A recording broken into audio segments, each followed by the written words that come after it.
All right, we are recording. So, David, thank you so much for joining me on my first Zoom recorded live interview with local businesses. We are in it together, and I really wanted to kind of touch on talking to businesses and talk about their struggles and just things that they're faced with and solutions that they've created in a time like this. So I'm really excited to have David on. He is an amazing, amazing producer. He's creative. He's done tons of work for me as well. And he's the co-founder of Lights and Shadows. So David, tell us a little bit about yourself, about some of the projects you've been working on, and yeah, just some of the stuff that you've been working on prior to COVID and how that was. Okay, so thanks for having me. Well, as you said, I'm producer, and me and my wife, we founded this company called Lights and Shadows Productions back in 2015. But truly, we focused on our company after 2017.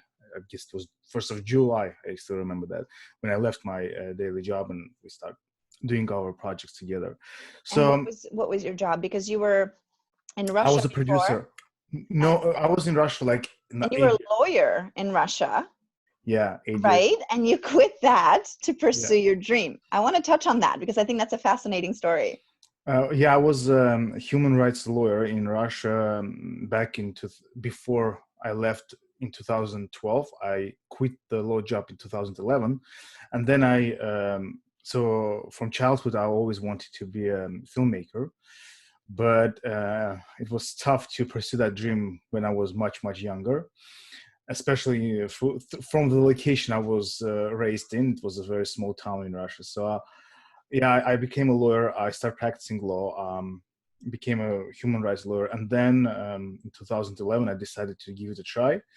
And I enrolled myself into VFS, Vancouver Film School in Canada, and moved here in 2012. 1 year of education there. And then I was really lucky, and I met Alex Gruntsev, who was a VP at that time in a company called Press Reader. He and his colleague Igor, they helped me, and they was looking for somebody who could create the content. And when we had an interview, they look at me, they look at my work, and they give me a chance. So I have found my first employment here in Canada at Press Reader when I was a multimedia producer for 4 years. So we did a lot of things, and then just company changed a little bit. They didn't need a lot of video content anymore. So that's where we kind of changed our directions, and then I started doing my own stuff. But we opened the company because we met. I met a guy named Dima, who is a co-founder of a creative agency back in Russia. I met him in 2015. After I created actually a company, I was trying to sell some reality show I was doing on my own, and they were producing a music video for OK Go, the famous one that they did in Zero Gravity. So when I met Dima, he talked about his project, and I said, listen, in Press Reader, we do these interviews with celebrities. Would you be interested if you connect us with OK Go and we do an interview? And he said he will think about it. And then when the music video was released, we talked a little bit more about project, and I said, you know what, this is something that can be done as a documentary. That's much more sophisticated. It's a lot of information there. So we decided to do a documentary in our company, and the Press Reader, it was first time we kind of partnered with Press Reader, and we both created this documentary, which actually ended up on Netflix, as you know. I saw it. It's awesome. I really enjoyed it. I thought it was fabulous, and I suggest people will go take a look at it. It was really fun to watch, and it wasn't that long. Like it was what half an hour, 45 minutes or something like that. No, 90 minutes. 19 minutes. It was 90 minutes. Okay, it was fabulous. So I really enjoyed watching that. It was challenging because selling to Netflix something that is 90 minutes at that time, there were not much content that is that short. But we got it again, like I went to Banff Media Festival. I got that meeting with Netflix, and they saw the trailer. We talked about what's going to happen next in the movie, and they liked it, and that's where we kind of succeeded selling it. But yeah, the story was so powerful, and it was not only about OK Go. Another fascinating part that nobody was talking about, that the music video was created in Russia with the agency, which is in the same city I grew up in. So it's kind of very strange and interesting thing to find out. And that was happening during this conflict between Russia and USA when this Ukrainian things just happened. Mm-hmm. And that was another fascinating thing that shows that art has no borders and doesn't matter I love uh, that. Art has what's no happening borders. in political world. Yeah. Artists will always collaborate, and we don't care about politics, and that was very, very interesting. I love that. I love that. And recently, you took on a pretty big project. You went back to Europe, and actually took it on by yourself, you and your wife. And tell us a little bit about that. I think that's a really fascinating project as well. And you're still working on that. Is that correct? Yes, that's actually the only project that left that is active in our kind of the in what we do. So the idea was this was actually also the same as with Gravity. Same thing with this project. We always collaborated with my wife, who is a partner, business partner, and lifelong partner, right? So we were thinking for a long time. I was thinking first about the idea to create something about people who, despite all the stereotypes, were able to gain this success, to become who they wanted to be.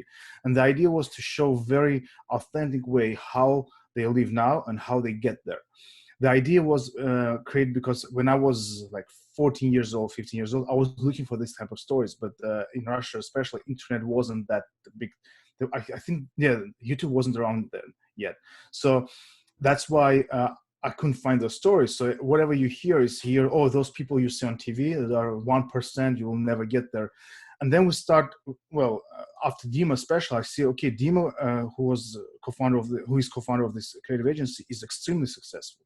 His agency is #1 in Russia. He's in top 10 in Europe, and his office is still located in Volgograd, which is a small city, and he's refusing to move to Moscow, even though all his clientele is there. They have to meet with him in his territory if they want to work him, and they do. And this is crazy. And then I thought, what if I tell that story? So we came up with this idea of the documentary series, which called Under Pressure. Actually, my wife came up with that name after I love the song Under Pressure with Queen and David Bowie, and she like, oh, that actually perfectly fit here. So I called Dima and said, would you mind if I do a pilot with you? So I started doing pilot. And 1 year before that, I was looking for some new content from Russia, was interested to see in 8 years what changed. Mm-hmm. And I saw this actor who happens to be #1 actor in Russia. I didn't know because I never followed the Russian entertainment industry for a long time. And his name was Sasha Petrov. And I was like always telling my wife that I would love to have this guy. He's extremely ambitious. He said that he wanted to get an Oscar. He started getting, he already has American agents. So he's doing a lot of stuff towards that. He already appearing in some American movies. And I'm like, okay, this guy's so interesting. And whatever he does in Russia is so different. So when I was doing filming Dima, and by the end of the filming, we decided to risk it and write a letter to his agent. And she said, first she said no because he's very busy, but also he was also finishing another project of his. That actor, he created a project called To Be Born Again, when he combined theater, poetry, films, and music in one performance. It's something you have to see to understand what it is. There's a live soundtrack playing with a band called Ocean Jet, which is a Russian rock band. He's performing poetry and parts of movies alone on the stage and interacting with the audience. And the biggest thing about all these performances, that every time he performs, he will appear in the crowd with full of blood, and he has to make his way to the stage, and no one from the audience knows where he will appear. So you're looking at a big screen on the stage and see that he's in blood, moving somewhere, and you think it's a movie, but it's not. It's happening next to you right now. That's And amazing. that was amazing. So it's very creative. So you appreciate the creativity and kind of what, Extremely. and he's such a great actor. Like you showed me some of the clips and everything. Like it seems like this guy is talented. It's Extremely, phenomenal. yeah. So you flew to Russia, Yeah. met him, started working on the documentary. How long were you in Europe for this? And this is on your own dime. Like this is something Yeah. you're passionate about. You went out, you did it, and it's amazing. And that's why I wanted to touch on that, because the passion, the risk that you took with everything on the line. Like you have 2 small kids and you're like, I'm doing this. I'm passionate about this. I think I can make something happen. So you flew, how long were you filming this? How long did it take? For Alex, it was much longer than for Dmitry. Dmitry, we did in 1 month, in 1.5. Mm-hmm. But for Alex, we started in July and I finished filming in October. Okay. And it was sometimes it was extremely intensive because we flew with him to Cyprus when he has a premiere and another performance. We flew with him to Munich, in Germany. We were in 3 cities within Russia, and then actually not October, December was the last filming when he flew to New York with his 2 films being premiered there for a Russian week of Russian Film Week. One of the movies was a contender for Oscars from Russia, but the internal committee decided against it in the last minute, and another movie went there because they were really 2 good movies, and they couldn't decide. They decided that to send another one. But that was crazy because sometimes filming will start like 8 a.m. It won't finish until 2 a.m. The guy And just keeps on going. we live with, I don't know how this guy is alive. Like he will not eat for a full day, for a whole day, nothing, just work, traveling around, filming and stuff. And then at 2 a.m. we'll go with him to the restaurant and have a breakfast, lunch and dinner in one sitting. Which was crazy. It was crazy. That's unbelievable. Well, that's amazing. And you're still working on the editing and putting it all together. So I'm really excited to see how that's going to turn out. And now that was before COVID, Mm-hmm. of course, when you're able to travel, you're able to kind of find ways to be creative and so forth. What are you doing right now? I see that you're working from your home office. How's that going with having the wife and the kids there? I know they're not in school right now. No. How's that all going? How does that work? What's your day-to-day look like? Well, as you know, like we built this small office inside our townhouse, and that was the place I was working from 2017. But as you know, with this travel, like last year, I was only 1 month in Canada, basically. 2019 was extremely full of travel. So now when I have to, the only thing I do now, and it's a lot of work still, is we got lucky to end up with 20 terabytes of footage, which is a lot, and we still putting together, and it won't be one episode. So we are doing basically a series about the guy, and that gives me a lot of material to work with. But with kids at home, and that was very challenging at the beginning because you can't control volume here. It's not like, they're just playing. They sometimes yell, they sometimes jump, and our walls are very, very thin, and you hear everything. And I was thinking maybe I'll get noise canceling headphones and all that stuff, but for me it's not an option because when you're editing and you do sound edit as well, there are some sounds that noise canceling headphones can take away, but you need them. Oh, I see. So that's why it's not ideal to use that. And I think sometimes when you are forced, something good also can happen. I was forced to work from home. There's no option for me. I can't go to the Starbucks or something. That's right. And that somehow I said, okay, I have to find a way to do this. And at one point, I just start noticing very naturally that I don't hear them that much anymore. Mm-hmm. I just do my stuff, and they're not bothering me that much. So just you've learned how to kind of better focus and and still be able to do your job at home, right? However, if it comes to reading something really difficult, like a contract or something like that, that still is a challenge because in a movie editing, even though it's a creative process, you in documentary create the script while you edit, that still is a half technical, half creative thing. When you read something very serious, it's not creative, not technical. It's just you have to be focused. Mm-hmm. And the way I work, even with editing, some people edit like they just focus on one thing. I can't do like that. I will do a chunk of the edit, especially when I do the montage scenes where it's very fast editing. Then I have to take 2-3 minutes to something else and go back to it. So I can't be like 2 hours without like. Mm-hmm. It's not my thing. Sometimes I can, but when I do these chunks, I better do something else. And then it's like, like you're carrying something heavy. Yes. You get your arms rest, and then you start doing again. No, and that's really great advice as well.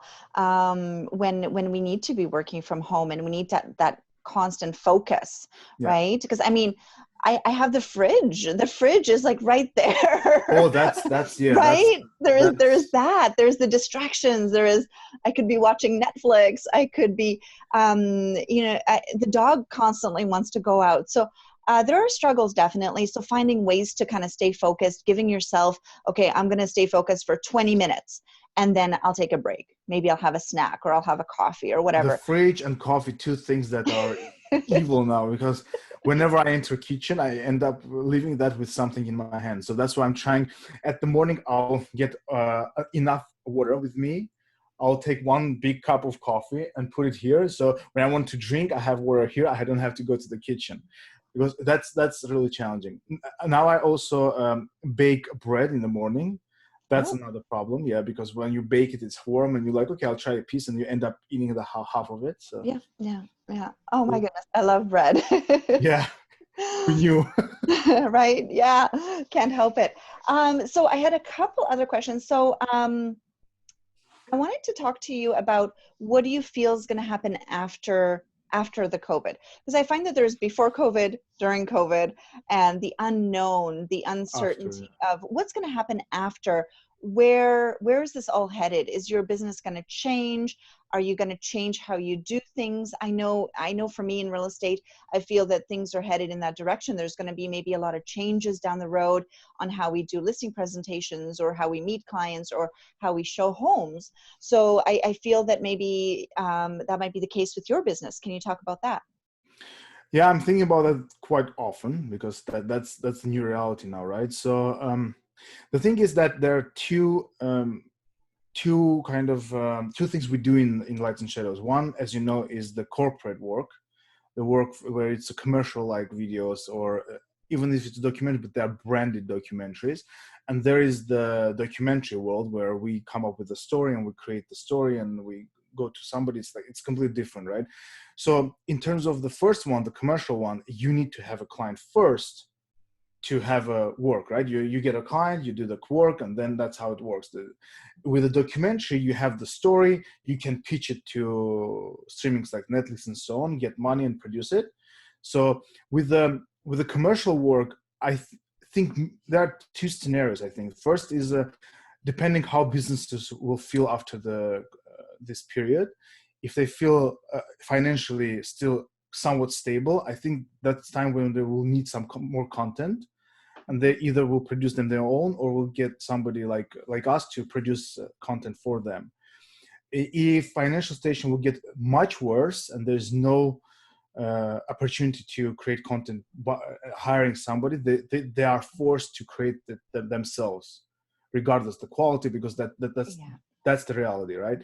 And also the third scenario in this case will be there are big agencies who do commercials, and there are companies who, before this crisis, never looked that much in the budget. They knew that they need to do commercial. They do commercial. Those commercials are very big budget commercials. You see them on YouTube, skip 5 seconds, or on the TV. And my belief is they are not working anymore, because people. I don't remember throughout all my life ever watching a commercial and buying thing, except once. It was a motorcycle commercial. Okay. And you bought the It was motorcycle? yeah, I got a motorcycle. That was the only time, and truth be told, I was looking for it. Mm. It's not that it was forced to me. I was about to watch a movie, um, something about, like, I don't know, music, and then I'm gonna go run. I was somewhat interested, so I look a lot of commercials. Okay, I'll think about it. Then I saw BMW Motorrad commercial, and that's it. Nice. They hooked me, and but Fell in there love. was, yeah, fell in love. That's the only time. So I think those companies will not spend those millions to commercials anymore. They will look for those who have already built some audience. They do reviews. They do some kind of authentic videos.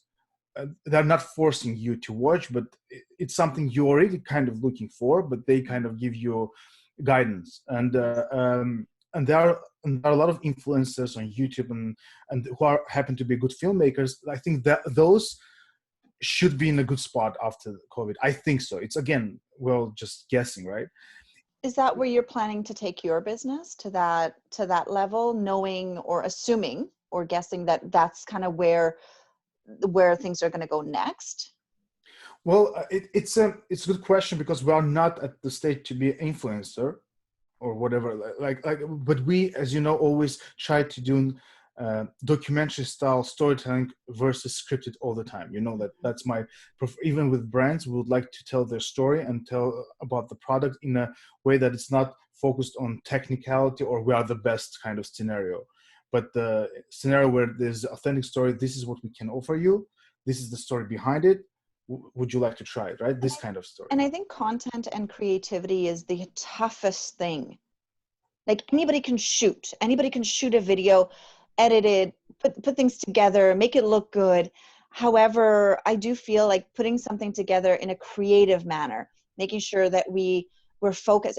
Our minds, like our attention span is of a goldfish right now. So being able to put it together where we can have that attention of people and especially young people and all these things, I think that's the difficult thing, is creating the content. So if you could do that, you are so far ahead. I think that's kind of where we need to be going, that creative content, that catchy, something that people are willing to watch, and not cheesy, not scripted, not I think we're over it. We're so done with that. I know I am. So so I love that. And it's great that we're thinking ahead. We're like, okay, what's next?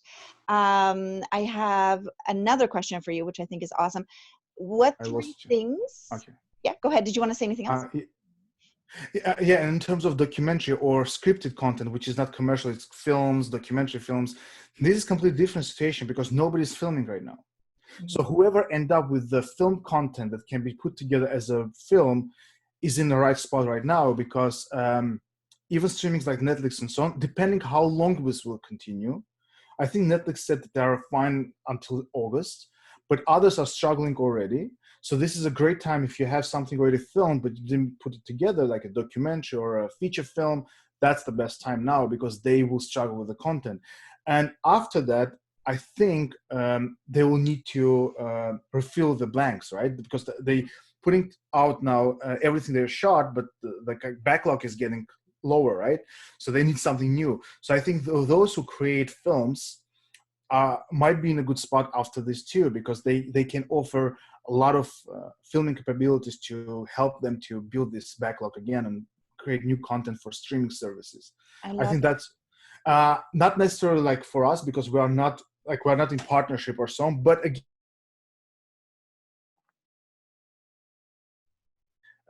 if you have a great lead, it's also a great time now during when you're at home. Instead of thinking about negative parts, think about the positive part. You have a great idea, you have the time, build a great pitch Bible, a great script if it's scripted. If not scripted, just the pitch will do, of course. Once it's done, either pitch it right away or try to shoot something, film some kind of teaser or something and pitch it again. And when people say, oh, how do I pitch that? Because all the festivals are canceled and all that stuff.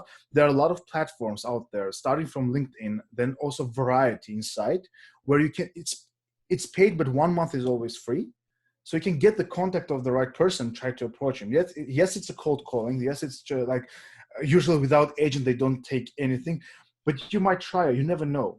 In our case, we were lucky because it was arranged meeting, because with Banff Media Festival, what I loved about that festival is that you can book appointment or try to participate in a lottery and get the appointment. And once you're inside, even in a hallways, if you approach somebody, you already know it's someone from Netflix, and you ask, hey, would you give me like 2 minutes? Well, approach 10 people, one of them will say yes, and that might be it, right? So I think the content creators, independent content creators, this might be also a great time either to finish the project they were hoping to finish later, or to prepare to pitch for a new project, because I think after this, especially if it lasts longer than we expected, a lot of streaming services would like to have more content. And one more, because one thing you can do from home is making cartoons. Well, it's hard, of course, but I mean, this is one thing that visual effects, motion design, and animations, all these things are will win always, because you can create them. Music production. Same thing, right? So whenever you have to film, things like happening now always are stressful, because I have content, but I can't produce any new content. I'm limited. So Yes, and that's the yeah. biggest challenge. So this is the time to get creative, start writing stuff, and seeing how else you can put it together and do something different. I Yeah. love it. Yeah. So what are the three things that you've learned through this whole COVID thing? What are your takeaways? Number one, stay positive. That's number one.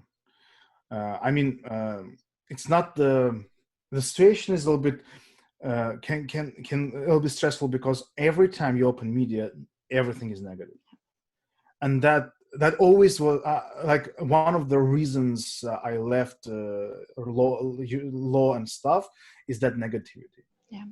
Because there's always a bright side to to anything. So number one is stay positive. Second, in my case, is be creative and write down every morning the ways you can do something different. And the third thing is for me, I don't know, maybe not for, don't follow the trends. Stay, like, I mean, be yourself. Yeah. It doesn't matter how many likes you lost, followers you lost, how much, how many videos you can't put out there. First of all, whatever you do, you have to do it not for sake of likes or followers and stuff. It should be something you first of all enjoy.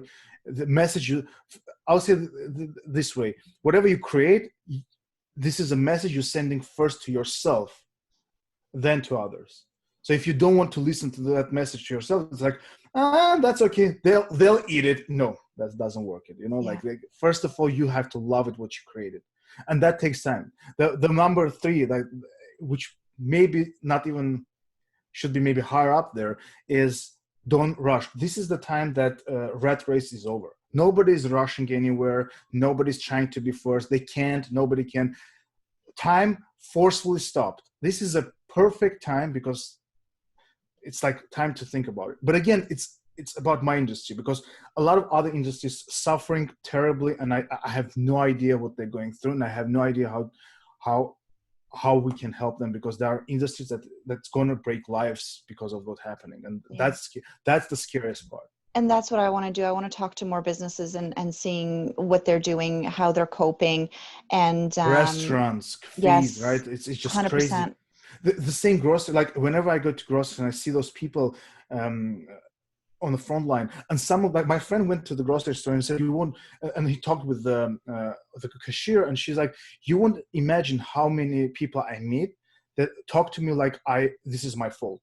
That they're always, oh, you don't have this in stock, you're only limiting," and I saw a lot of things, but I still was hoping that wouldn't be a case in this kind of situation, you know. So those, because in our case in creative world, we are still, it's like, you know, like it's not I would say not a regular job, you know, like this is something different. There's the things you can do from home, create music, but there are people who has to be on the location. There are people who has to do something physically, and with this situation they are in really heavy kind of situation. That's scary. So if you can interview those kind of people, that's I think is the best story you can give to the audience, so people see what really people are going through. Yeah, not necessarily just what's in the media, but just really Yeah. have an authentic conversation with people. And that's my goal here. I really want to do that and help people as well, and seeing what we can do to get their name out, and seeing. So for you, David, how can we support you? How can the public, how can we support you right now in your business? Anything Well, we can do? right now I think there's not much you can do, because I mean, I can't do I can't provide any services right now, right? The only service I can do is just editing, and we already slammed with our series. We have to finish it, right? So basically, for now, it's the only opportunity for us to finish and see if we can sell the documentary series, and that can help us move forward and keep going. That's, I think, the only thing. And also in my case, like my friend, he owns a restaurant and bakery, and he does a lot of deliveries. I talk to him quite often, and he's facing hardship, but still, because of the deliveries, he's kind of still okay. I think the best, those are businesses we need to focus on supporting right now. I Because would love to get their number and have them on here as well. I'll pass the number to you. You can talk to him. His Yeah. name is Sergey. He's Armenian. He moved here. He's the first person I met here when I moved to Canada because I knew no one, and he was so helpful. Like he helped a lot. I owe him a lot, and I will never forget. But he's a very humble guy. I'll send you his number. I think those businesses need a lot of support because first of all, they give something in return. Food is always great, right? And the second, by that, and I saw another post on LinkedIn. Somebody posted there like, after this is over, try to use local services, try to use local food, stay in local hotels, explore Canada instead of other countries, because you can support your own country here and those people will support their country. It's kind of a, there's a lot of interesting message. It's interesting message and a lot of things we can do, I think, and those businesses need us most, I think, for now. I love it. I love it. And that's a really, really good point as well. So support local, support the places that are having a hard time right now. We're in it together. And that's my big takeaway from all of this. We are just really in it together. And this is the time to come together, not to point fingers or be not supportive of one another. This is the time to really, really support each other. And just to end on something here, I want to get 3 things that you're grateful for right now. Wow, 3 things. We could go more. I'm alive. I'm alive. And healthy, yeah. Well, when I was a kid, my grandmother, I never understood that, but she will go to sleep with one word and wake up with one phrase. She'll go to sleep with a phrase like, "Thank God I finished the day," and she'll wake up and "Thank God I woke up." I never thought about that much, but after being a lawyer, going through a couple of things that quite close to life and death situation, it's like you realize that. So being alive, I think, is just one thing. Is just that's a big deal. Second is the family, of course, and third that I have you, I have my friends, and I have met Sasha, the actor, because he is a number one actor. He's surrounded by fans all the time, and he's so humble. He will spend hours signing all the autographs, giving all the photos, helping anyone who needs his help, even though he is a top paying actor in country and he's number one actor. He doesn't need any of that, but he gives much more than he receives, and that influenced my life a lot.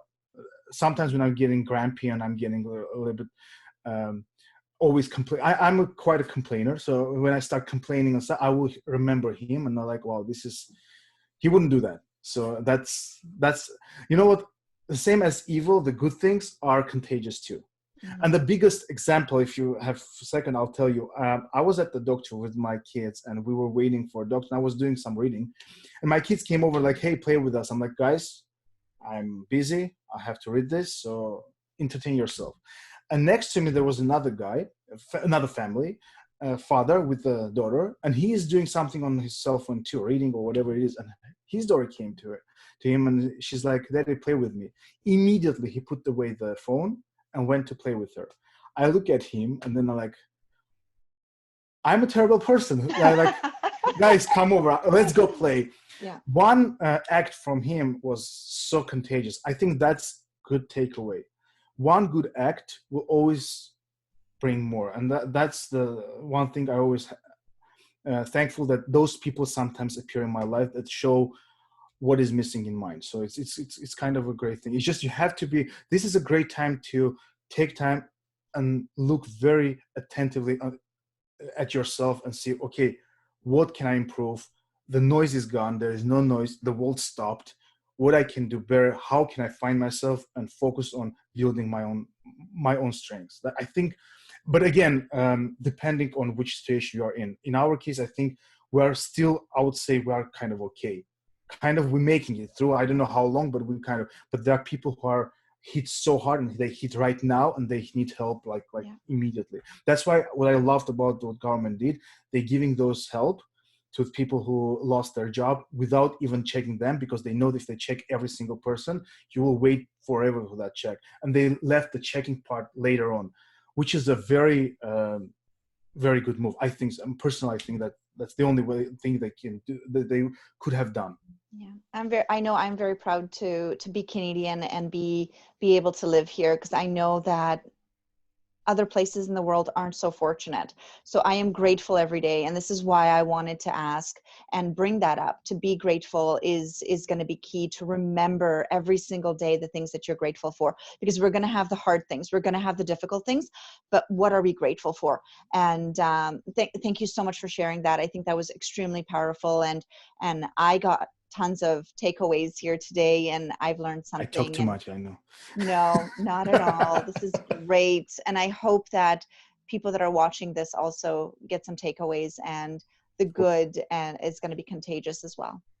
So thank you so much, David. Thank you. Thank you. I'll make sure I have you in the post and below, to make sure that people can contact you and reach out to you.